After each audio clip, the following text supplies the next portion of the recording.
Here's the strategy for success of the secret, right?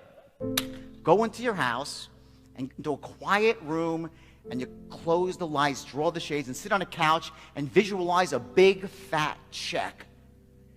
25 G's, $1,000 US, okay, with your name on it. And I want you to imagine that check and just make that check go bigger in your mind and make it real, more real, and just put it out into the ether of the universe, and the law of attraction will take hold. Just think about it. Bullshit, right? Hello?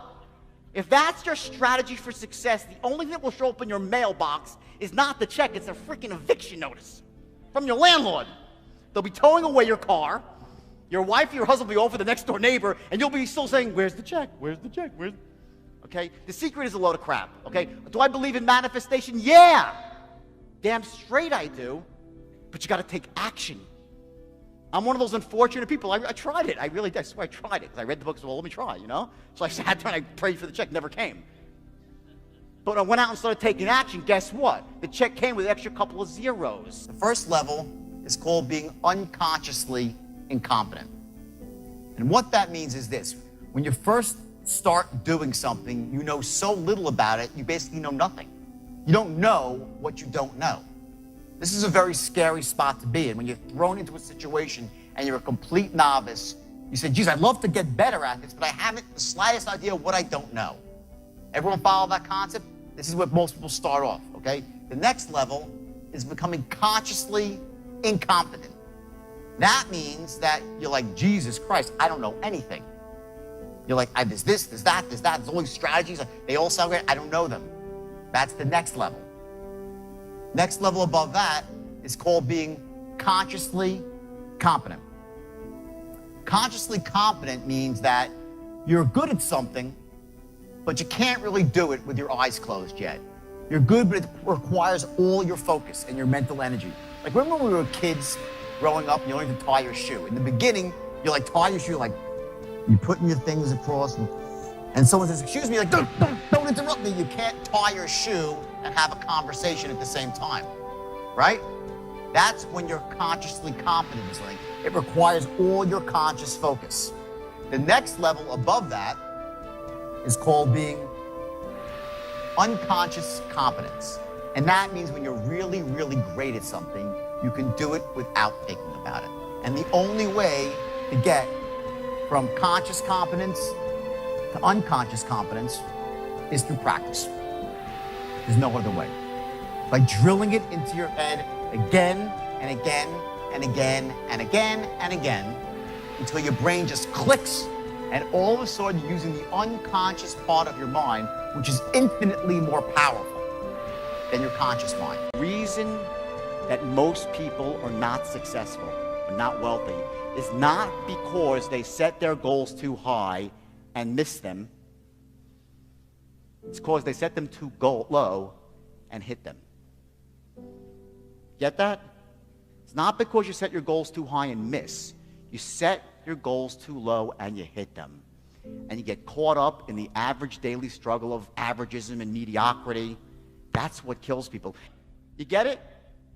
It's that extra inch.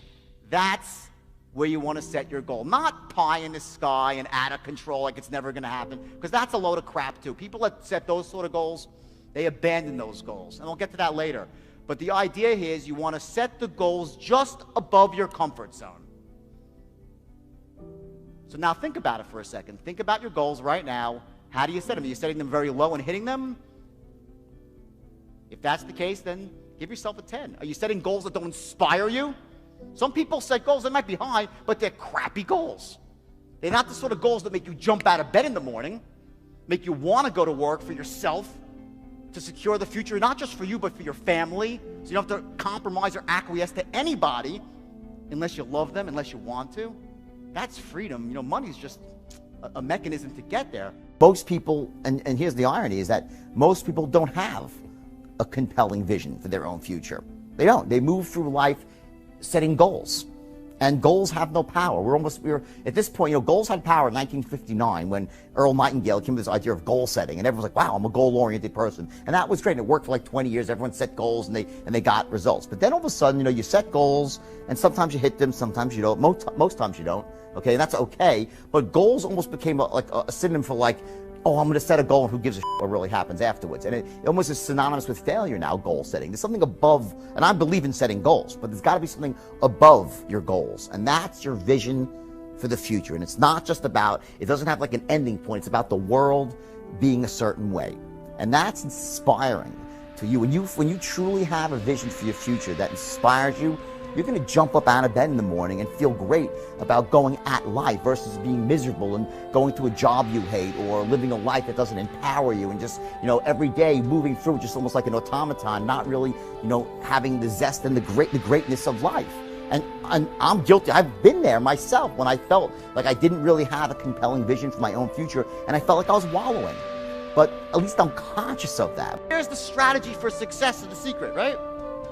Go into your house, into a quiet room, and you close the lights, draw the shades, and sit on a couch and visualize a big fat check. 25 G's, $1,000 US, okay, with your name on it. And I want you to imagine that check and just make that check go bigger in your mind and make it more real, and just put it out into the ether of the universe, and the law of attraction will take hold. Just think about it. Bullshit, right? Hello? If that's your strategy for success, the only thing that will show up in your mailbox is not the check, it's a freaking eviction notice from your landlord. They'll be towing away your car, your wife or your husband will be over the next door neighbor, and you'll be still saying, where's the check? Where's the check? Okay? The secret is a load of crap, okay? Do I believe in manifestation? Yeah! Damn straight I do, but you got to take action. I'm one of those unfortunate people. I tried it. I really did. I swear I tried it because I read the book and said, well, let me try, So I sat there and I prayed for the check. Never came. But I went out and started taking action. Guess what? The check came with an extra couple of zeros.